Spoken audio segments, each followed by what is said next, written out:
ఎవరు చేసిన పాపాలు వాళ్ళకే చుట్టుకుంటాయి. నేను గతంలో కూడా చెప్పా, పాముకి పాలు పోసి పెంచితే ఏమవుద్ది? పెంచిన వాడిని కూడా కాటేసిద్ది. అది పాముకుండే స్వభావం. తన గుడ్డని తానే తినే రకం కదా పాము. ఇలా పాకిస్తాన్లో ఉగ్రదాడి జరిగింది. ఉగ్రవాద దేశం పాకిస్తాన్లో ఉగ్రదాడి జరిగింది. పాకిస్తాన్ ఆర్థిక రాజధాని కరాచీలో ఆర్మీ బేస్ క్యాంపు మీద ఉగ్రవాదులు దాడి చేశారు. 10 మంది పాకిస్తాన్ ఆర్మీ చనిపోయారు. ఈ దాడి కూడా ఎలా జరిగిందంటే, గతంలో మన దేశ పార్లమెంటు మీద దాడి చేశారు చూసారా, దాదాపుగా అదే తరహాలో దాడి చేశారు. ఒక్కసారిగా వెహికల్స్ తోటి దూసుకొని వస్తారు, మెయిన్ గేట్ని గుద్దేసుకొని వెళ్ళిపోతారు, లోపలికి వెళ్ళిపోతారు. సెక్యూరిటీ తేరుకొని కాల్పులు జరిపే రోపు ఉగ్రవాదులు కాల్పులు మొదలు పెడతారు. ఇప్పుడు అక్కడికి వచ్చిన ఉగ్రవాదులు చనిపోవటానికి డిసైడ్ అయ్యే వస్తారు. వాళ్ళకి తెలుసు వాళ్ళని చంపేస్తారన్న విషయం. వాళ్ళు చనిపోవటానికి సిద్ధమయ్యే వస్తారు. కానీ వాళ్ళ టార్గెట్ ఏంటి? ఎక్కువ మంది ఆర్మీని చంపాలి, అక్కడ ఒక విధ్వంసం క్రియేట్ చేయాలి అనే టార్గెట్తో వస్తారు.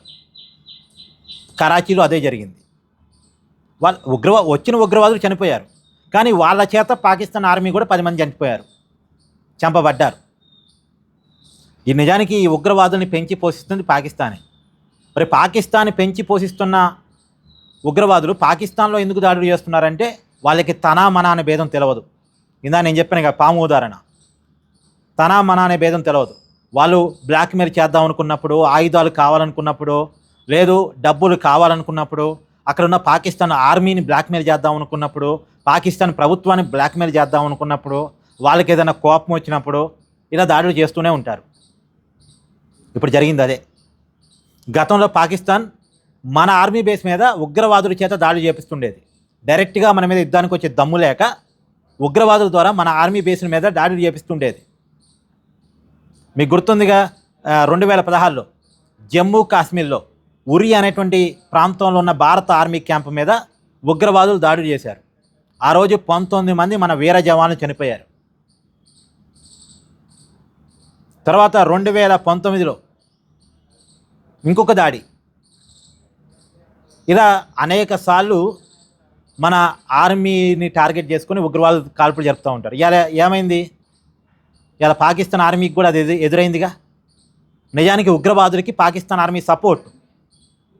ఆపరేషన్ సింధూర్లో మన ఉగ్రవాదులను చంపేస్తే వాళ్ళకి సపోర్ట్గా మన మీద యుద్ధానికి వచ్చారు పాకిస్తాన్ ఆర్మీ. సరే, ఓడించి పంపించాం, అది వేరే విషయం. కానీ ఉగ్రవాదులకు సపోర్ట్గా యుద్ధానికి వచ్చారు. కానీ అదే ఉగ్రవాదులు అదే ఆర్మీని చంపేయటం ఇలా మనం చూస్తున్నాం. కాబోతే నేను ఇక్కడ చెప్పేది ఏంటంటే, పాముని పెంచుకోవటం అనేది మంచిది కాదు, ఉగ్రవాదుల్ని పెంచుకోవటం అనేది మంచిది కాదు. ఇవాళ పాకిస్తాన్లో అంతర్గత కలహాలకి, వాళ్ళ దేశంలో వస్తున్నటువంటి ప్రచ్ఛన్న యుద్ధానికి, ప్రజల తిరుగుబాటుకి, వాళ్ళ దేశం ముక్కలు చెక్కలు కావటానికి, వాళ్ళ దేశంలో ప్రజలు అక్కడ పాలకులకు వ్యతిరేకంగా ఉండటానికి, అక్కడ రాజకీయ సంక్షోభానికి అన్నిటికీ కారణం ఈ ఉగ్రవాదుని పెంచుకోవటమే. కేవలం భారతదేశం మీద పగతో భారతదేశాన్ని ఏదో చేద్దాం అనుకొని పాకిస్తాన్ ఈ ఉగ్రవాదుని పెంచుతుంది. కానీ వాళ్ళ వల్ల భారతదేశానికి జరిగే నష్టం కంటే పాకిస్తాన్కి జరిగే నష్టమే ఎక్కువ. ఏమంటారు? కామెంట్ చేయండి.